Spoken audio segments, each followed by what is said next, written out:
Ah, les tirages au sort de Ligue des Champions, chaque année on les attend, alors certains en seront ravis, certains en seront déçus. Quoi qu'il arrive, on était tous au rendez-vous afin de connaître les phases de groupe de Ligue des Champions de cette saison, et c'est pourquoi on se retrouve aujourd'hui dans cette nouvelle vidéo. Bonjour à tous, moi c'est Enzo de BeFootball, et bienvenue dans cette nouvelle vidéo.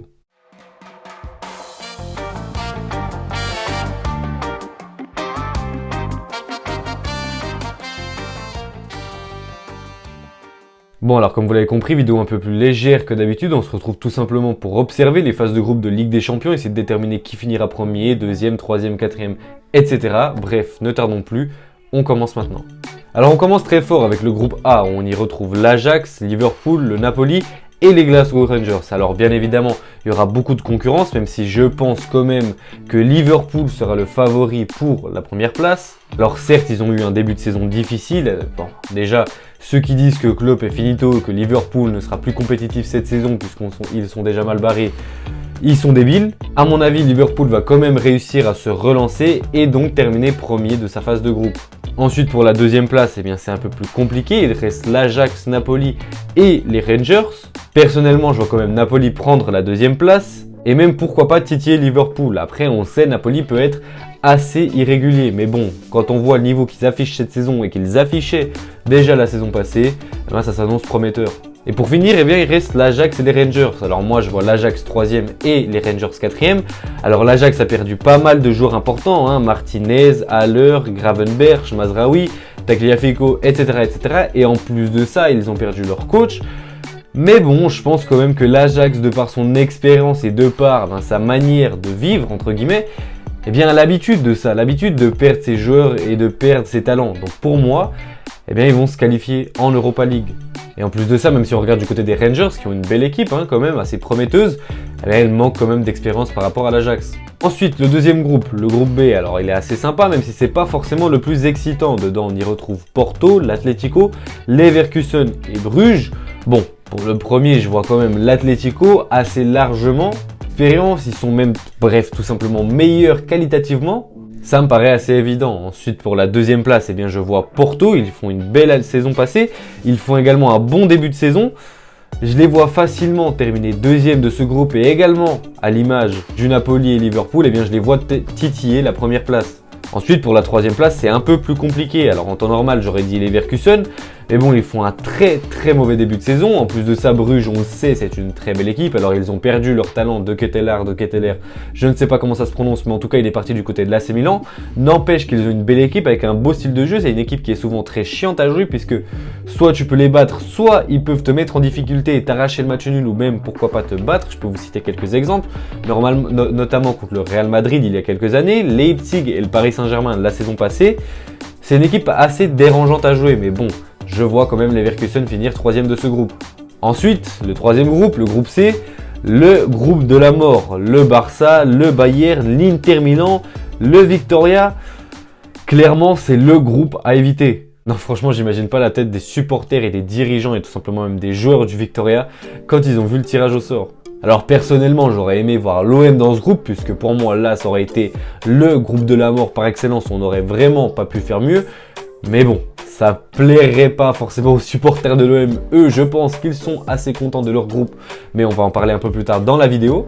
Mais en tout cas, pour le spectacle, eh bien, ça aurait été beau. Et en plus de ça, eh bien, on aura le retour de Lewandowski, Lewandowski, comme l'a déjà dit Müller dans sa story juste après le tirage de Ligue des Champions. Mais on aura le retour de Lewandowski du côté de la Bavière.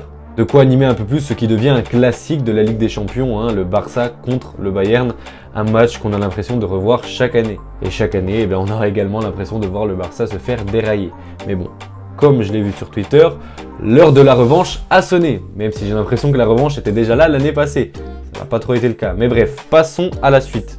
Donc pour la première place, je vois assez facilement le Bayern se qualifier sans difficulté, car oui, le Barça est bon, oui, l'Inter est bon, mais à mon avis, le Barça, en plus, vu le début de saison qu'ils font, est quand même un cran au-dessus. Ensuite, en deuxième place, eh bien, je vois quand même le Barça. Je pense pas qu'ils vont se qualifier en Europa League une deuxième année de suite. En plus de ça, il y a un vrai projet qui s'installe. Xavi est maintenant là depuis un petit moment. Enfin, un petit moment, vous avez compris ce que je veux dire. C'est pas comme l'année passée où quand il avait joué son dernier match de Ligue des Champions, il était là depuis même pas un mois. Et en plus de ça, eh bien, il y a des excellents joueurs. Lewandowski, Dembélé qui est de retour au top, Pedri qui sont plus forts que jamais. Voilà, le Barça est une top équipe. Bon, ensuite, troisième place, je pense que vous avez compris, ce sera l'Inter Milan. Alors, pourquoi je ne les mets pas plus haut? Eh bien, c'est tout simplement parce que, à mon avis, déjà, ils font toujours la même chose. Chaque année, ils sont favoris pour se qualifier en huitième de finale de Ligue des Champions. Et au final, non. En saison 2020-2021, ils ont fini dernier de leur groupe. Dans la saison 2019-2020, ils ont fini troisième. 2018-2019, troisième. À chaque fois, c'est la même chose. Après, qui sait, on verra peut-être une surprise. Peut-être que cette année, c'est la bonne. Bon, et puis pour finir, vous avez compris, le Victoria, 4e position.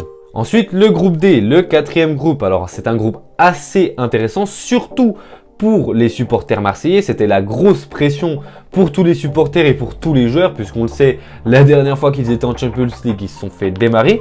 Au final, ils ont un groupe assez abordable, assez intéressant, même très intéressant, j'ai envie de dire. On y retrouve Francfort, Tottenham, le Sporting et du coup l'Olympique de Marseille. Alors pour moi, le premier, ce sera sans aucun doute Tottenham, où Conte a créé une équipe superbe, un projet enthousiasmant, clairement une équipe au-dessus de tous les autres adversaires de la poule. Ensuite, le deuxième, c'est là que ça devient super intéressant. Du coup, il reste l'OM, le Sporting et Francfort. Alors Marseille, à mon avis, a vraiment sa carte à jouer. Il peut vraiment se qualifier en huitième de finale. Mais bon, à mon avis, ça va vraiment se jouer dans un mouchoir de poche pour les trois équipes. Mais bon, personnellement, j'ai quand même envie de croire que c'est l'OM qui va se qualifier en huitième de finale. En tout cas, ça risque d'être une poule très intéressante. Ensuite, le cinquième groupe, on y retrouve l'AC Milan, Chelsea, Salzbourg et pour finir Zagreb. Alors il n'y aura pas énormément de suspense, on connaît déjà les favoris. Donc je peux déjà vous dire que je mets Salzbourg en 3 et Zagreb en 4e position. Bon, Salzbourg parce que je les vois continuer sur leur lancée. Ils ont des bons jeunes, des jeunes prometteurs avec du talent. Ça me paraît quand même un peu mieux que Zagreb. Mais du côté des favoris, eh bien l'AC Milan et Chelsea, ça va faire un super beau duel. Alors sur le papier, Chelsea est favori, mais bon, on le sait, Milan a réalisé une superbe saison l'année passée. Ils ont fini champions et ils ont remporté le Scudetto. Chelsea, eux, commencent à être un peu en difficulté. On a un peu l'impression que la lune de miel entre Chelsea et Thomas Tuchel commence à se terminer. Non pas que Chelsea a envie de virer l'entraîneur, mais que la période de top niveau et de top résultats est un peu en train de se terminer. En tout cas, ça va être un beau duel comme je viens de vous le dire. Personnellement, j'ai quand même envie de croire de nouveau que c'est l'AC Milan qui va se qualifier en première position, même si les deux équipes vont se qualifier en huitième de finale à mon avis. Mais bon, l'AC Milan va être premier du groupe, ça reste quand même incertain puisqu'on le sait, ils peuvent être favoris, mais l'année passée, ils ont fini 4e de leur groupe, alors peut-être qu'il manque un peu d'expérience par rapport aux Blues. Mais bon, ça va quand même être un beau duel, ça fait 10 fois que je le dis, mais pourquoi ce dernier argument du beau duel? Eh bien c'est tout simplement parce qu'on aura le retour d'Olivier Giroud du côté des Blues, du côté de Stamford Bridge, et on aura le retour de Thiago Silva du côté du San Siro. Ensuite, le groupe F dans lequel on y retrouve le Real Madrid, Leipzig, le Shakhtar et le Celtic Glasgow. Alors personnellement, en tant que supporter du Real Madrid, je le trouve assez décevant, tout simplement parce que j'ai l'impression franchement que le tirage au sort est truqué chaque année. Non mais franchement, ça fait 3 années de suite que le Real Madrid se chope le Shakhtar dans sa phase de poule. Et en plus de ça, si on enlève ce détail, c'est pas un groupe très intéressant pour le spectacle. Enfin voilà, le premier, on sait déjà que ça va être le Real Madrid, sans grosse surprise, à part s'ils font un énorme faux pas. En deuxième position, je vois quand même Leipzig passer devant le Shakhtar. Ils ont une belle équipe, des joueurs exceptionnels, hein. Nkunku, Dani Olmo, en défense Gvardiol, le jeune talent croate. Enfin, je les vois quand même à un niveau au-dessus du Shakhtar. Mais le Shakhtar, eh bien, je les vois quand même au-dessus du Celtic Glasgow. Et donc, je les vois terminer en troisième position. Une équipe toujours chiante à jouer, surtout quand tu dois aller en Ukraine. Non pas que j'ai un problème avec les Ukrainiens, mais c'est juste que voilà, c'est un long voyage, c'est des températures froides. C'est toujours des matchs chiants à jouer. Et donc vous l'avez compris, en quatrième position, c'est le Celtic Glasgow que je vois terminer dernier de ce groupe. Alors pour moi, de 1, c'est l'équipe la moins forte du groupe. Et de 2, eh bien, ils ont vraiment un manque d'expérience. Même si le Shakhtar a bien de la peine à se qualifier en huitième de finale, et ça fait 15 ans qu'ils se qualifient chaque année. Enfin, je sais, j'ai pas les stats exactes, mais vous avez compris ce que je veux dire. Bref, maintenant on passe à l'avant-dernier groupe de cette vidéo et donc de cette Champions League. Un assez beau groupe avec City, Séville, Dortmund et Copenhague. Bon, on connaît déjà le premier, évidemment, ce sera Manchester City. C'est les plus forts, c'est même les favoris à la victoire finale à mon avis. Bref, pour moi ce sera les premiers. Mais en deuxième, là ça va se jouer entre Dortmund et Séville à mon avis. Alors je vais vous dire honnêtement, j'ai pas assez suivi les deux équipes la saison passée et sur ce début de saison. Donc je vais pas vous dire que je verrai plus telle équipe ou telle équipe. Mais si ça tenait qu'à moi, je préférerais quand même voir Dortmund passer en huitième de finale de Champions League. Et donc je mettrai Manchester City 1, Dortmund 2, Séville 3 et Copenhague 4e.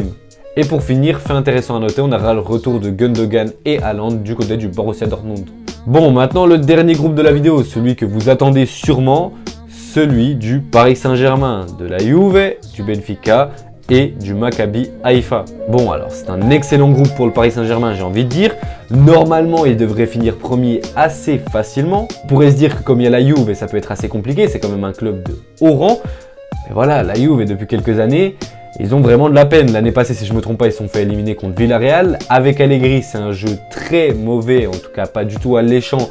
Et ça apporte pas forcément ces résultats, que ce soit en Serie A, en Ligue des Champions ou même en Coupe nationale. Enfin voilà, je vois quand même le Paris Saint-Germain finir premier assez facilement. Et pour ce qui est de la deuxième place, eh bien, je vois presque le Benfica passer devant la Juventus. Pour moi, ça va être un sacré duel entre les deux équipes. On a d'un côté la grosse institution, non pas que Benfica n'est pas une grosse institution, mais bon, la Juventus est quand même un niveau au-dessous, et Benfica qui est de base l'outsider. Pour moi ça va être un super duel, mais j'ai quand même envie de voir la Juve se passer en deuxième position. Donc je mettrai le Paris Saint-Germain, la Juventus, Benfica et pour finir le Maccabi Haïfa. Et en plus de ça, la Juventus pourrait passer devant Benfica de par son expérience et de par ses qualités individuelles. Mais bref, ça c'était mes prédictions pour les phases de groupe de Ligue des Champions. N'hésitez pas à me donner les vôtres en commentaire parce que pour moi c'est terminé dans cette vidéo. Si celle-ci vous a plu, n'hésitez pas à lâcher un petit pouce bleu, à commenter, à partager et à vous abonner. Moi je vous dis à la prochaine pour une nouvelle vidéo. Allez, ciao!